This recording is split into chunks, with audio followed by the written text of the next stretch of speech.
What I've discovered that is heartbreaking is the average person cannot celebrate themselves.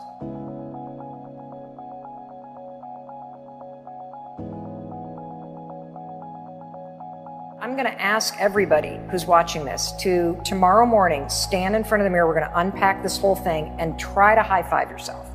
And most really people, fast, give people the science behind why that's meaningful. So I have this habit of every single morning, I stand in front of the mirror and I take a moment and I raise my hand and I give my reflection a high five. And there is so much science behind this. So instead of seeing yourself, right, and having this moment in the mirror, you know what the average person does? First of all, we beat ourselves down. So I would look in the mirror for 40 some years and be like, oh my God, my freaking jowls look like saddlebags on a goddamn horse going in the Grand Canyon. My eyes have I start bringing myself down. And when you start going down that road with your reflection, then your thoughts go to, I didn't get to that email. I forgot to text Lisa back. Oh my gosh, the dog still needs to be walked. I've got 9 minutes for my first Zoom call. You're now checking out. And that moment in the mirror every morning could be a profound moment where you lift yourself up and you check back in with your intention. So the first piece of research, and this is recent from Harvard Business School, is that a simple moment in the morning where you set an intention about who you're going to be today impacts productivity, how you show up as a leader. It impacts your confidence, it impacts your mood all day long, just that simple moment of setting an intention. So that's research number one. Instead of standing in front of the sink in your bathroom and criticizing your appearance or mindlessly going on autopilot, check back in and let's teach you to make it a habit to lift yourself back up. Second piece of research, and this comes from a whole field of study called neurobics. Neurobics is like aerobics for your mind. I didn't make this up. This is literally, you can speed up the development of new neural pathways by marrying physical activity with a change in thought. And so traditionally, I know you've covered this on your show, if you, for example, were to brush your teeth, I'm a right-hander, if you were to brush it with your other hand and think a new thought, the fact that your brain is focusing on brushing with your non-dominant hand activates more focus on the new thought. It accelerates the learning. So you take neurobics, a physical activity with a different thought, and let's talk about a high five, for example. What does a high five mean to you? That somebody did something awesome or I did something awesome. Correct. And if you think about the times in your life when you've gotten a high five, it's because somebody's like, Tom, you're amazing. Tom, get your attitude out of the can. You got this. Tom, you're going to make this shot. Tom, we can still win. I believe in you. Keep going. You have a lifetime positive association with giving other people high fives stored right here in your subconscious mind. When you raise your hand to your own reflection, it is impossible for you to think, God, I look fat. Boy, am I an asshole. I really screwed up my life. You can't do it because your lifetime association with this motion is all I believe in you, I got you, I see you, I celebrate you. And so you, in the moment of doing it, override decades of negative self-talk. It's incredible. Now, have you ever gotten a high five where somebody misses the hand or it's sort of like, it sucks, right? Of course, yeah. Yeah, what do you do when that happens? I redo it.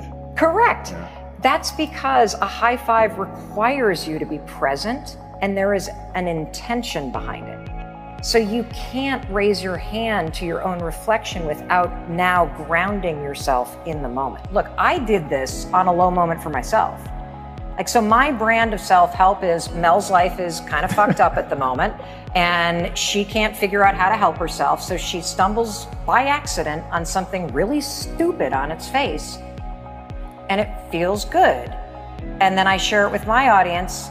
And if they pick up on it and then I'm like, okay, we're on to something. So for me, the high five, Tom, began, I'm fired from my talk show. My book contract is canceled. Every speech has been canceled. My kids are now home. So we've got 3 kids, 22, 20, age 15, all in varying states of distress. I am triggered because my origin story, as you know from being on the show and us being friends, the 5-second rule was 12 years ago, losing everything. And so I'm now having this feeling like I'm about to lose everything. And I'm also feeling like I'm losing grip on reality as the pandemic is hitting and as my kids are in distress. And I don't know what to do, just like everybody on the planet. I find myself in my bathroom one morning in my underwear, and I am having this spiral of negative thoughts. I look like shit. I don't know how to fix this. I wish somebody would solve this for me.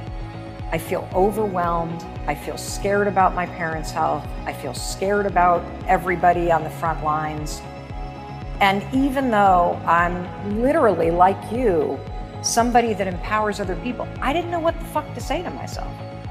And as pathetic as it sounds, I found myself just raising my hand, just in a way to basically be like, shut up, Mel, come on, girl. You, like, put your shoulders back, lift your chin, you got this. You can do this. And something shifted, and I went on with my day. And then the next morning, I walk into my bathroom, and this is the other weird thing about the high five. I've literally either criticized myself or ignored myself in the mirror for decades.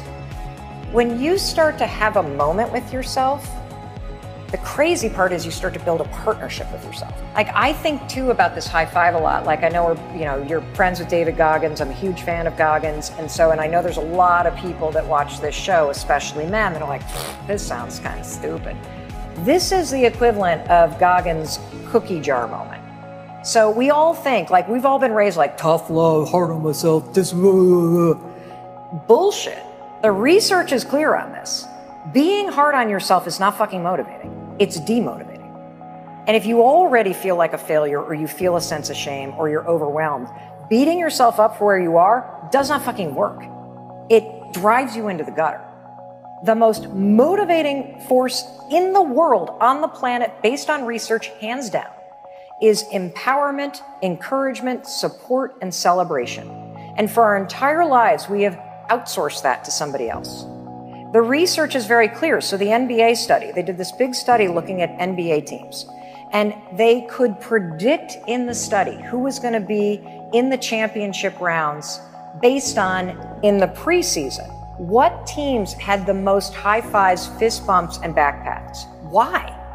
Because those kind of gestures create partnership and trust. And I'm here to tell you, when you start doing it in the mirror, you're creating partnership and trust with yourself. In a moment when you feel alone, you can give yourself the boost, the support, the empowerment that you need to keep going.